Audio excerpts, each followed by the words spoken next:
Napoleon Bonaparte, the man who conquered Europe, then lost everything. Imagine being born on a tiny island. By the age of 35, you've defeated almost every major army in Europe. Kings fear you. Millions follow your orders. Your empire stretches across an entire continent. Then, just a few years later, you've lost everything. Your empire is gone, your army is destroyed, and you're dying alone on a remote island in the middle of the Atlantic Ocean. This is the unbelievable story of Napoleon Bonaparte, the military genius who changed history forever. Napoleon wasn't born into greatness. He was born in 1769 on the island of Corsica, just after France took control of it. His family wasn't poor, but they weren't powerful either. When he was only 9 years old, he was sent to military school in France. There was just one problem. He barely spoke French. His classmates mocked his Corsican accent. They laughed at him, ignored him, bullied him. Instead of trying to fit in, Napoleon buried himself in books. He became fascinated with history, mathematics, and the lives of great military leaders like Alexander the Great and Julius Caesar. While other boys spent their free time playing games, Napoleon studied how empires were built. He wasn't dreaming of becoming rich. He dreamed of conquering the world. Then, in 1789, everything changed. The French Revolution turned France upside down.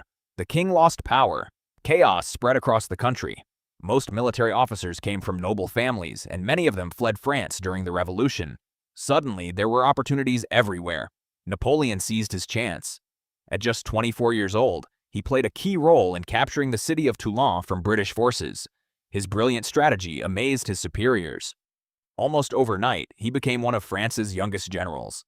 History often rewards those who are prepared when opportunity appears. Napoleon was more than prepared. He wasn't the strongest soldier. He wasn't the tallest. He wasn't even the best swordsman. His greatest weapon was his mind. Most generals moved carefully and slowly. Napoleon moved with incredible speed. He attacked before his enemies were ready. He divided his armies into smaller groups to confuse his opponents, then brought them together at exactly the right moment. His tactics were unlike anything Europe had seen before. But strategy wasn't his only strength. Napoleon knew how to inspire people. He gave speeches that made ordinary soldiers believe they could accomplish the impossible. He fought alongside them. He shared their hardships, and he rewarded courage instead of noble birth. His soldiers respected him because he earned their loyalty. Battle after battle, Napoleon kept winning. He defeated Austria, he conquered Italy, he crushed Prussia. Again and again, coalitions of European powers tried to stop him. Again and again, they failed. People began calling him the Little Corporal. It wasn't an insult. It was a nickname of respect from the soldiers who saw him as one of their own. By 1804, Napoleon had become the most powerful man in France. Instead of remaining a general, he declared himself emperor. During his coronation, something extraordinary happened. Normally, the Pope would place the crown on the ruler's head. Instead, Napoleon took the crown with his own hands and crowned himself. It was his way of saying that no one had given him power. He had earned it himself. As emperor, Napoleon transformed France. He improved the education system. He reorganized the government. He introduced the Napoleonic Code, a legal system that influenced laws in countries all over the world. He wasn't just winning wars. He was changing society itself. But every great leader eventually faces the same danger. Success can lead to overconfidence. In 1812, Napoleon made the biggest mistake of his life. He invaded Russia with more than 600,000 soldiers. It was the largest army Europe had ever seen. At first, everything seemed to be working, but the Russian army refused to fight major battles. Instead, they kept retreating deeper into their own country. As they retreated, they burned villages, destroyed crops, and left nothing behind that Napoleon's army could use. Eventually, Napoleon reached Moscow, but the city was nearly empty. Then came winter.